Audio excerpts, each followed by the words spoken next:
ছোটবেলায় স্কুলে যাওয়ার ইচ্ছে না থাকলে যা করতাম। ও মা, আজকে না আমার স্কুলে যেতে একটু ভালো লাগছে না। কেন? সকাল থেকে পেটে খুব ব্যথা করছে। ও, বুঝতে পেরেছি, স্কুলে যাবি না বলে নতুন ধরনের বাহানা শুরু করেছিস না।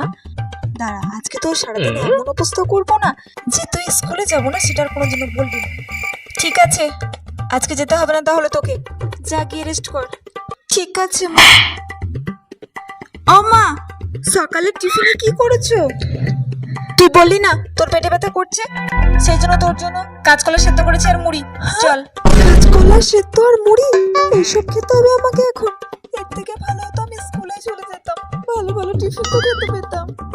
মা, দুপুরে চিকেন করেছে আজ? না না, ওসব চিকেন টিকেন করিনি। তুই বললি না তোর পেটে ব্যথা করছে, ওই জন্য তোর জন্য কাঁচা কলা দিয়ে আলু দিয়ে পাতলা করে একটা ঝোল করেছি আর করলা সেদ্ধ করেছি।